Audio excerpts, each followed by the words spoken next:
आज हम हल करेंगे प्रश्नावली 8.2। पहला सवाल है, एक व्यक्ति के वेतन में 10% वृद्धि होती है। यदि उसका नया वेतन 1,54,000 है तो उसका मूल वेतन ज्ञात कीजिए।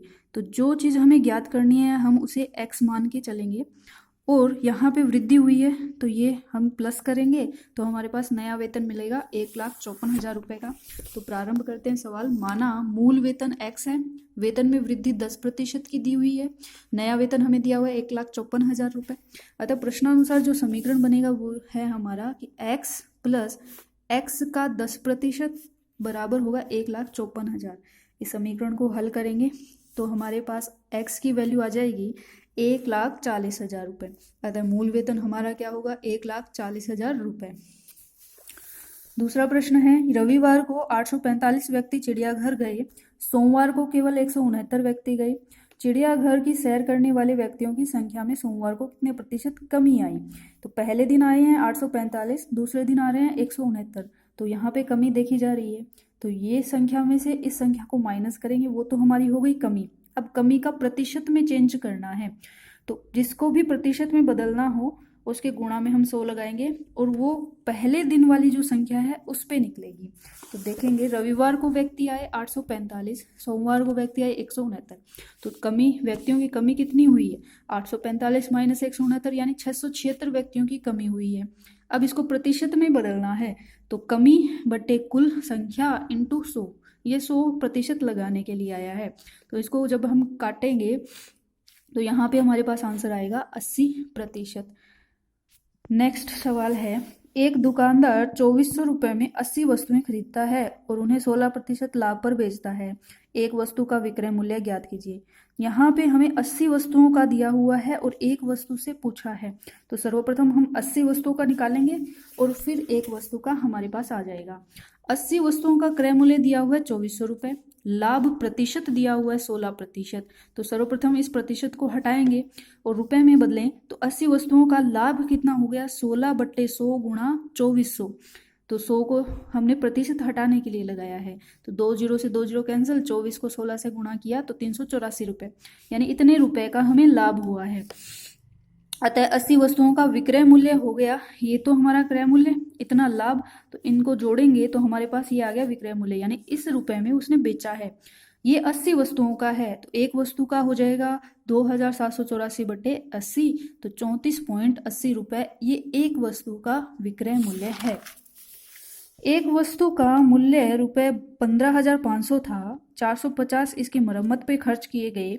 यदि उसे 15% लाभ पर बेचा जाता है तो उसका विक्रय मूल्य ज्ञात कीजिए। इतने रुपए में खरीदा और ये उसकी मरम्मत पे खर्च हो गए, तो टोटल जो उसका खर्चा हमें पड़ा है वो ये दोनों रुपए मिला के होगा। तो अतः कुल क्रय मूल्य हम इन दोनों का योग मानेंगे और इस पर कितना लाभ कमाना है हमें 15% का। तो यहाँ से देखें, एक वस्तु का मूल्य था 15,500, मरम्मत पर खर्च हो गए 450 रुपये, अतः कुल क्रय मूल्य होगा 15,500 प्लस 450 यानी 15,950 रुपये। अब इस पे हमें 15% लाभ भी चाहिए, तो लाभ देखेंगे पहले कितना लेना है, प्रतिशत हटाना है, तो 15/100 गुणा जो क्रय मूल्य हमारा है वो, तो यहाँ से इसका हमने भाग दिया 5 का, तो ये हल हुआ हमारे पास 2,392.5 रुपये, यानी हमें अब इतने रुपए इसके ऊपर और कमाने हैं।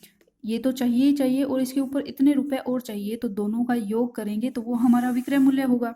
अतः विक्रय मूल्य बराबर 15,950 प्लस 2,392.5 यानी कि 18,342.5 रुपये में ये पूरी वस्तु बेची जाएगी। प्रश्न संख्या 5,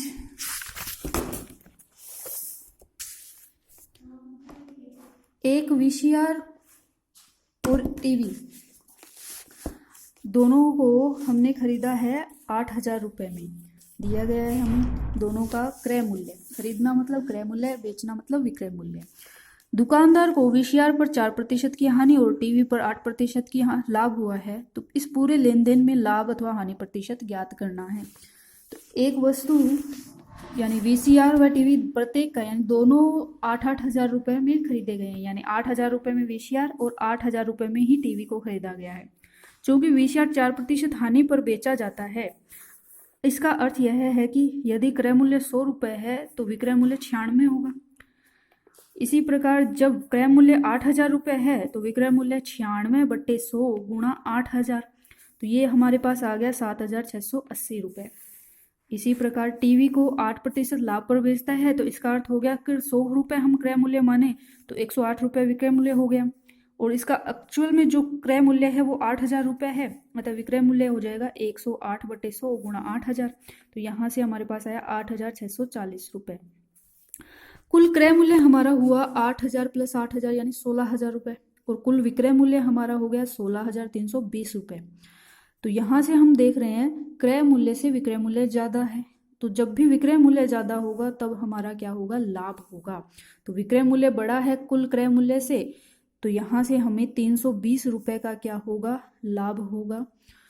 अगर इसको प्रतिशत में बदलना है तो जिस लाभ बटे यानी 320 और उसको किस पे प्राप्त किया गया है, 16,000 पे क्रय मूल्य पे, हमेशा क्रय मूल्य पे ही लाभ प्रतिशत और हानि प्रतिशत निकाला जाता है, और प्रतिशत लगाना है तो इंटू 100। यहाँ से 2 0 से 2 0 कैंसिल, इस 1 0 से ये 0 गया, 16 एकम 16, 16 दूने 32, यानी लाभ प्रतिशत अगर पूछे तो वो कितना हो गया, 2%। नेक्स्ट सवाल है, सेल के दौरान एक दुकान सभी वस्तुओं के अंकित मूल्य पर 10% बट्टा देती है। बट्टा का मतलब है छूट देना। रुपये 1450 अंकित मूल्य वाला एक जींस और 2 कमीजें, जिनमें से प्रत्येक का अंकित मूल्य 850 रुपये है, को खरीदने के लिए किसी ग्राहक को कितना भुगतान करना पड़ेगा। तो प्रत्येक पे 10% का बट्टा मिल रहा है यानी 10% की छूट मिल रही है, तो अलग अलग हम 10% निकालेंगे और फिर इसका एक्चुअल में भुगतान कितना किया जाए वो देखेंगे। अंकित मूल्य पर बट्टा प्राप्त होता है बराबर 10%। एक जींस का अंकित मूल्य है 1450 रुपये, तो बट्टा मिलेगा 10% है, प्रतिशत हटाना है तो बट्टे में 100 और गुणा जो संख्या हमें जिस पर निकालना है वो, तो यहाँ से 0 से 0 0 से 0 का आया तो ये 145 रुपये, यानी इस जींस पे हमें 145 रुपये की छूट मिली है। तो हम उसको देंगे कितना, भुगतान कितना करेंगे, 1450 माइनस 145 यानी 1305 में वो जींस हमें खरीदी है।